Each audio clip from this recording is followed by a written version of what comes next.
आज हम जानेंगे रेफ्रिजरेंट कंट्रोल के बारे में कि रेफ्रिजरेंट कंट्रोल क्या है। इससे पहले हमने कंप्रेसर के बारे में बता दिया था, कंडेंसर के बारे में बता दिया, लिक्विड रिसीवर के बारे में बता दिया और उसके बाद से लिक्विड फ़िल्टर के बारे में बता दिए हैं। अब ये जो है छोटा वाला दिखाई दे रहा है, इसको कहते हैं रेफ्रिजरेंट कंट्रोल यानी एक्सपेंशन वाल्व या बिग रेफ्रिजरेंट कंट्रोल। ठीक है, तो इसके बारे में हम लोग पढ़ेंगे कि ये रेफ्रिजरेंट कंट्रोल है क्या चीज़, ये क्या काम करता है।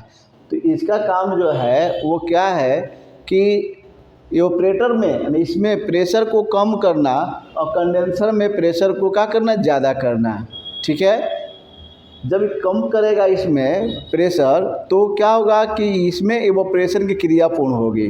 प्रेशर कम होने से इवोपरेशन की क्रिया पूर्ण होती है और प्रेशर अधिक होने की वजह से कंडेंसेशन की क्रिया पूर्ण होती है। हमने आपको बताया था कि कंडेंसर में कंडेंसेशन क्रिया दो बातों पर निर्भर करता है, एक तो प्रेशर का अधिक होना, दूसरा टेम्परेचर का कम होना। तो प्रेशर अधिक होने के लिए ये जिम्मेवार है। ये तो इधर से कंप्रेसर के अंदर भर रहा है, लेकिन जितने मात्रा में यहाँ से जाना चाहिए उतने मात्रा में न करके कंट्रोल करके यहाँ से आउट करता है, जिसकी वजह से इधर प्रेशर ज़्यादा होता है और इधर प्रेशर क्या होता है, कम हो जाता है। ठीक है, तो इसको जब बताएंगे तो बताएंगे कि इसकी ऑपरेशन क्रिया को पूर्ण करने के लिए प्रेशर का कम होना ज़रूरी है। जब प्रेशर कम होगा तभी जो है इसमें एवोपरेशन होगा। तो ये जो है एवोपरेशन क्रिया को पूर्ण कराने का जिम्मेवारी इसको है। इसी को रेफ्रिजरेंट कंट्रोल यानी एक्सपेंशन वाल्व कहते हैं। क्या कहते हैं? एक्सपेंशन वाल्व यानी रेफ्रिजरेंट कंट्रोल। और इसका काम समझ में आ गया? काम क्या है कि इसका काम यह है कि रेफ्रिजरेंट को कंट्रोल करके माइक्रोफाइन अणुओं में एक्सपेंड करके ऑपरेटर में भेजना, जिससे प्रेशर कम हो जाए और इधर जो है जब इधर रुकेगा तो इधर प्रेशर ज़्यादा हो जाएगा, जिससे कंडेंसेशन होगा। ठीक है, यही काम है इसका, यही काम करना है और यही काम करता है। लेकिन ये जो है इसके जो प्रकार है, काम एक ही है लेकिन जो प्रकार है वो अलग अलग हो गया। जिससे कंट्रोल तो करेगा तो फ्लोरेट टाइप रेफ्रिजरेंट कंट्रोल हो जाएगा।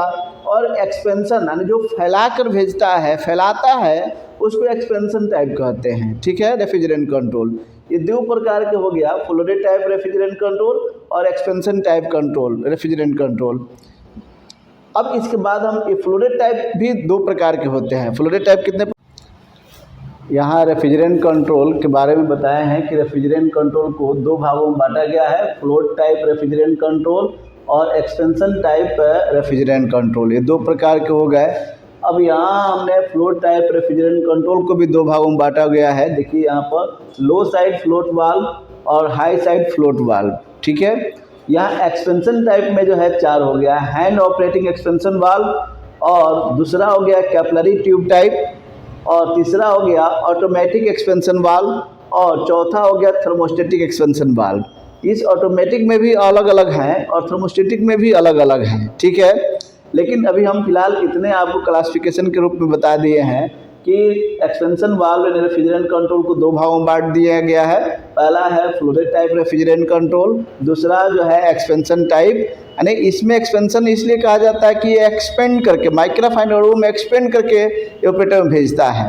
ये जितने हैं इसमें लगा हुआ है, जबकि ये जो है फ्लोरेट टाइप है, फ्लोट है यानी कि एक बड़ा गेंद है, और वो गेंद के रूप में जो है क्या होता है, जब लेवल बढ़ता है और घटता है तो उस पर काम करता है, कंट्रोल करने का काम करता है, एक्सपेंशन करने का काम नहीं करता है, लिक्विड रेफ्रिजरेंट को कंट्रोल करने का काम करता है। ठीक है, तो हम पहले आप लोग को इसके बारे में बताते हैं, फ्लोट टाइप हाई साइड और लो साइड के बारे में, लेकिन इसका प्रयोग अब नहीं किया जा रहा है। तो फिर आप कहेंगे कि फिर इसके बारे में क्यों बताया जा रहा है। तो ये सिद्धांत समझ लें कि फ्लोट वाल्व कैसे कार्य करता है, क्योंकि यहाँ नहीं तो और जगह दूसरे टेक्नोलॉजी में भी हम इसका इस्तेमाल कर सकते हैं और किसी काम में, क्योंकि ये भी लिक्विड लेवल पर ही कार्य करता है। ठीक है, जैसे हमने ऑयल सेपरेटर में बता दिए, वहाँ भी फ्लोट वाल्व काम कर रहा था, तो यहाँ भी रेफ्रिजरेंट को कंट्रोल करने के लिए हम इसका इस्तेमाल किए हैं। ठीक है, तो अब हम आपको फ्लोट टाइप रेफ्रिजरेंट कंट्रोल के बारे में बता रहे हैं कि फ्लोट टाइप रेफ्रिजरेंट कंट्रोल कितने प्रकार के होते हैं और कौन कौन से होते हैं।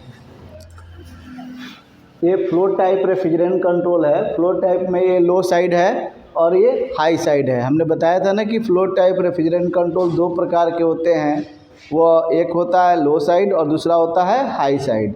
तो लो साइड इसको क्यों कहते हैं कि इस रेफ्रिजरेंट को लो साइड, सिस्टम के लो साइड में लगाया जाता है, इसलिए इसको लो साइड कहते हैं। अब देखिए इसी में जो है, इसी टैंक में ये ऑपरेटर भी लगा हुआ है, इसमें रेफ्रिजरेंट भी आ रहा है, ठीक है, इसलिए इसको लो साइड कहते हैं। लो साइड में ये ऑपरेटर जो है इस टैंक से जुड़ा हुआ है और ये बेफिल्स है जो टैंक को दो भागों में बांटने का काम करता है, ठीक है। और यहाँ पर जो है फ्लोट लगा हुआ है, फ्लोट बाल है, BALL बाल में गेंद, और ये जो है निडिल है इसको होल को बंद करने के लिए और खोलने के लिए। अब ये कैसे काम करता है ये तो समझ में आ गया कि इसको लो साइड क्यों कहते हैं, क्योंकि सिस्टम के लो साइड में लगा हुआ रहता है। सिस्टम को दो भागों में बांटा गया है, एक हाई साइड और एक लो साइड। जिधर प्रेशर ज़्यादा होता है उसको लो साइड कहते हैं, और जिधर प्रेशर कम होता है उसको क्या कहते हैं, जिधर प्रेशर ज़्यादा होता है उसको क्या कहते हैं, हाई साइड, और जिधर प्रेशर कम होता है उसको लो साइड कहते हैं, ठीक है। तो यहाँ पर ये लो साइड कहा जाता है इसलिए क्योंकि इसी टैंक में ऑपरेटर भी इसमें कनेक्ट कर दिया गया है। जब इधर से रेफ्रिजरेंट यहाँ से जाता है और आसपास के टेम्परेचर को ऑब्जर्व करता है और वेपर कंडीशन में होता है, वाष्प कंडीशन में होता है, और वाष्प कंडीशन में होकर लिक्विड आता है, और लिक्विड से होते हुए यहाँ पर ये वेपर बनकर ऐसे होकर यहाँ से इसमें निकलने लगता है, यहाँ से इसे निकलकर इसमें चला जाता है, और इसका दबाव इसके ऊपर रहता है ताकि ये लिक्विड बना रहे, और यहाँ से वेपर निकलते जाएगा।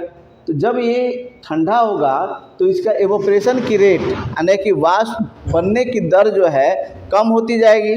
तो जब कम होता जाएगा तो रेफ्रिजरेंट इधर न जाकर अब इधर भरने लगेगा। तो रेफ्रिजरेंट जब इधर भरने लगेगा तो यह फ्लोट ऊपर की तरफ उठेगा। जब ये ऊपर उठेगा, ये देखिए बेस है इसका, तो ये ऊपर उठेगा तो ये जो है नीचे आएगा, नीचे आके इसको बंद कर देगा। जैसे ये है, अब यहाँ फ्लोट लगा हुआ है, ये ऊपर उठेगा तो ये नीचे आएगा, और ये नीचे आएगा तो ये ऊपर जाएगा। इस तरह से ये काम करेगा, ठीक है। तो जब इसमें लेवल बढ़ेगा तो ये फ्लोट ऊपर की तरफ उठेगा तो इसको नीडल को ऊपर उठा देगा इसको। तो लीवर जब ऊपर उठेगा तो ये नीडल को क्या करेगा, होल को बंद कर देगा। जब बंद हो जाएगा तो रेफ्रिजरेंट आना बंद हो जाएगा, और रेफ्रिजरेंट जब आना बंद हो जाएगा फिर उसके बाद से धीरे धीरे यहाँ टेम्परेचर क्या होगा, बढ़ेगा, तो फिर एवोपरेशन रेट बढ़ेगा। एवोपरेशन रेट बढ़ेगा तो उस कंडीशन में लिक्विड फिर इसमें जाने लगेगा। जब जाने लगेगा तो इधर लिक्विड का लेवल कम होगा तो फ्लोट नीचे आ जाएगा। जब फ्लोट नीचे आएगा तो जब ये नीचे आएगा तो ये पीछे में घसकेगा तो ये होल खुल जाएगा, और फिर रेफ्रिजरेंट यहाँ से लिक्विड रेफ्रिजरेंट इसके अंदर प्रवेश करने लगेगा।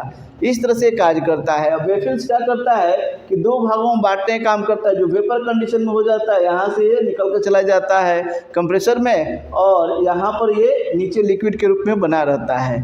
तो ये लो साइड फ्लोट वाल्व इस तरह से कार्य करता है।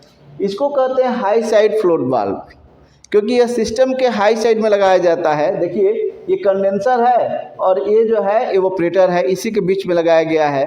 तो इधर जो है हाई साइड है, इधर लो साइड है, तो इसलिए इसको हाई साइड फ्लोट वाल्व कहते हैं। क्यों? क्योंकि यहाँ पर भी जो है फ्लोट इसी तरह का लगा हुआ है।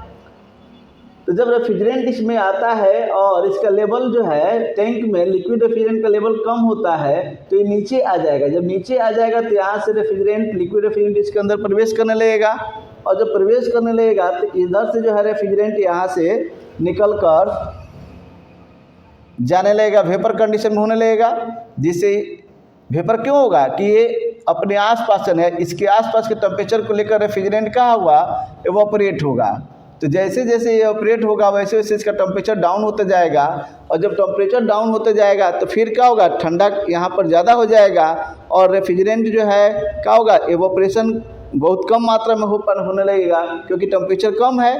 तो जब टेम्परेचर कम है तो ऑपरेशन की रेट घटेगा, तो यहाँ पर ये रेफ्रिजरेंट जो है लिक्विड कंडीशन में होकर जो इधर जा रहा है वो नहीं जा पाएगा, और इधर इसका लेवल बढ़ने लगेगा। जब लेवल बढ़ने लगेगा तो फिर फ्लोट ऊपर उठ जाएगा, और जब फ्लोट ऊपर उठ जाएगा इसमें जो नीडल लगा हुआ है ये नीडल होल को बंद कर देगा, तो फिर रेफ्रिजरेंट आना बंद हो जाएगा।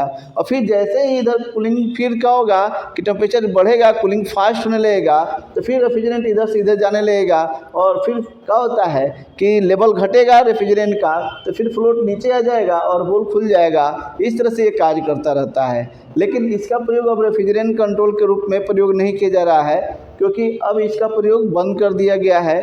अब इसके जगह पर हम एक्सपेंशन टाइप का जो है ज़्यादा इस्तेमाल करते हैं, ठीक है। तो हम आशा करते हैं कि ये समझ में आ गया होगा आप लोग को, लो साइड और हाई साइड, ठीक है।